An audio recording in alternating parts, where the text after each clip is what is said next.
পিতা ঈশ্বর আমাদের পবিত্র আত্মার শক্তিতে শক্তিশালী করেন। পিতা ঈশ্বরের ধন্যবাদ দিই। পবিত্র বাইবেল গীতসংহিতা 23 অধ্যায় 5 পদে দাউদ বলেন, তুমি আমার শত্রুগণের সাক্ষাতে আমার সম্মুখে মেজ সাজাইয়া থাকো। তুমি আমার মস্তক তৈলে সিক্ত করিয়াছ, আমার পানপাত্র উথলিয়া পড়িতেছে। পবিত্র আত্মার সহভাগিতা প্রার্থনা করি বিষয়টি বোঝার জন্য। শত্রুদের মধ্যে যখন কেউ ঘিরে থাকে তখন মেজ সাজানো অর্থাৎ খাবারের টেবিল সাজানো, কিন্তু সেই পরিস্থিতিতে খাদ্য গ্রহণ করার মতো কাজ কি কারোর মাথায় আসে? পুরাতন নিয়মে যে সময়ের কথা বলা হয়েছে সেই সময় শত্রুদের সম্মুখে থাকা মানে তারা যুদ্ধে রত ছিল। সেই সময় দাউদ বলছেন সেই পরিস্থিতিতে পিতা ঈশ্বর তার জন্য মেজ সাজিয়েছেন, খাবার সাজিয়েছেন, যাতে সে খাদ্য গ্রহণ করতে পারে শত্রুদের সামনে।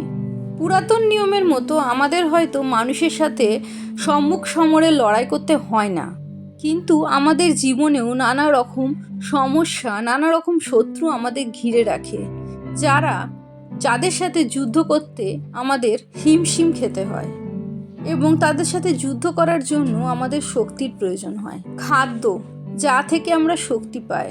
পিতা ঈশ্বর শত্রুদের মধ্যে দাউদকে খাদ্য দিয়েছেন যাতে সে প্রথমে শক্তিশালী হয়।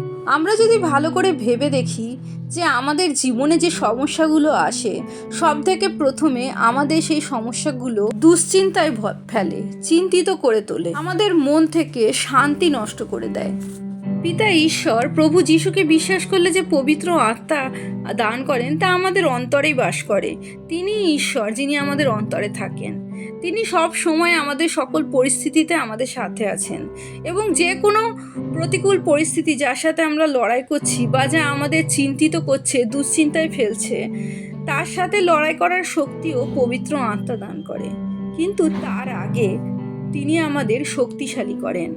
যেমন সাধু পল বলেন, কোনো বিষয়ে ভাবিত হইও না, কিন্তু সর্ব বিষয়ে প্রার্থনা ও বিনতি দ্বারা ধন্যবাদ সহকারে তোমাদের যাচনা সকল ঈশ্বরকে জ্ঞাত করো, তাহাতে সমস্ত চিন্তার অতীত যে ঈশ্বরের শান্তি, তাহা তোমাদের হৃদয় ও মন খ্রিস্ট যিশুতে রক্ষা করিবে।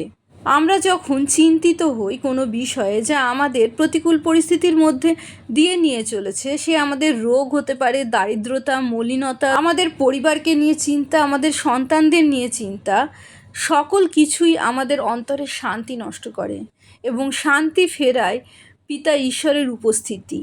প্রার্থনা, যখন আমরা প্রার্থনায় প্রবেশ করি ধন্যবাদের সহকারে, প্রভু যিশুর শান্তি আমাদের হৃদয়ে নেমে আসে। বাইবেলের বাক্য যা আমাদের আত্মিক খাদ্য, যেমন প্রভু যিশু বলেন, মনুষ্য কেবল রুটিতে বাঁচিবে না, কিন্তু ঈশ্বরের মুখ হইতে নির্গত সকল বাক্য দ্বারা বাঁচিবে। সেই বাক্যে যখন আমরা নিবিষ্ট হই তখন আমরা নিজেদের শক্তিকে, আত্মিক শক্তিকে প্রবল করে তুলি এবং যে কোনো প্রতিকূল পরিস্থিতির সাথে আমরা লড়তে পারি।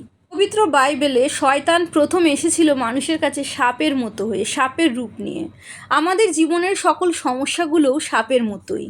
আর আমরা যারা প্রভু যিশুকে আমাদের ত্রাণকর্তা রূপে বিশ্বাস করি, পিতা ঈশ্বরের সন্তান, তিনি আমাদের ঈগলের মতো তৈরি করেছেন। ঈগলের সাথে সাপের লড়াই চিরতরের। আর সেই সাপ যদি মাটিতে ঈগলের সাথে লড়াই করে তাহলে কিন্তু সাপ জিতে যায়।